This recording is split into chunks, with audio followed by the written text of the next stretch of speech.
This is the story of Green Princess.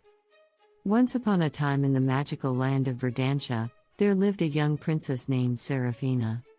She was known far and wide as the Green Princess, not only because of her vibrant emerald eyes and flowing jade-colored hair, but also for her deep connection with the natural world around her.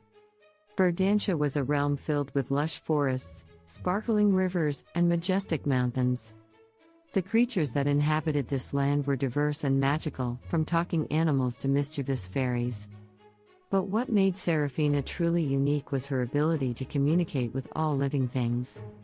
She could understand the language of the birds, the whispers of the trees, and even the thoughts of the gentlest of forest creatures. From a young age, Seraphina would spend hours wandering through the woods, her laughter ringing out like music as she played with woodland creatures and tended to the delicate flowers that seemed to bloom brighter in her presence. The animals adored her, and the flowers seemed to turn their faces toward her, basking in her radiance. As Seraphina grew older, her bond with the natural world only deepened.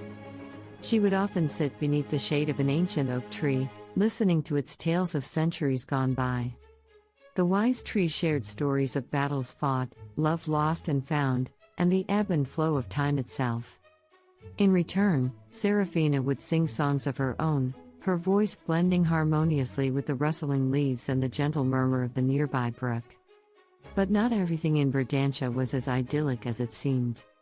Beyond the enchanted borders of the land, a darkness had begun to spread.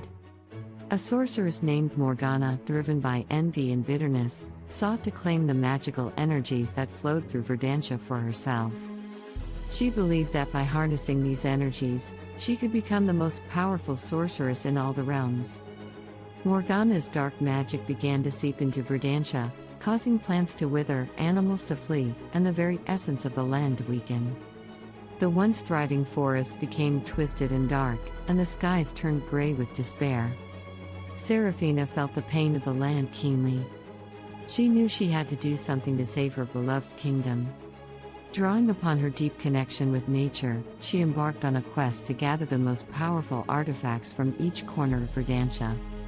Along the way, she befriended a courageous fox named Finley, a mischievous water sprite named Lilia, and a steadfast mountain giant named Gruff. Together, this unlikely group faced trials and challenges, all the while drawing strength from each other and the land they were fighting to protect. Seraphina's ability to communicate with the creatures of Verdantia proved invaluable, as they joined forces to stand against Morgana's dark forces. In a climactic battle beneath the boughs of the very oak tree where Seraphina had once shared stories, she faced Morgana in a magical duel. The skies cracked with lightning, and the very earth trembled as their powers clashed. With the strength of her bonds, Seraphina was able to channel the collective energy of the land and its inhabitants, overpowering Morgana's dark spells. With a blinding burst of light, Morgana's magic was shattered, and the darkness that had threatened to consume Verdantia was dispelled. The land began to heal, its beauty and vitality returning with renewed vigor. Seraphina's bravery and unwavering connection to the natural world had saved her kingdom. She became a true legend, not only as the Green Princess but as the savior of Verdantia. Her story was told for generations, a testament to the power of friendship, the magic of nature, and the strength that resides within those who stand up against darkness. And so, in the land of Verdantia, the legacy of the Green Princess lived on, a reminder that even in the face of the darkest of shadows, the light of courage and love will always prevail. The end.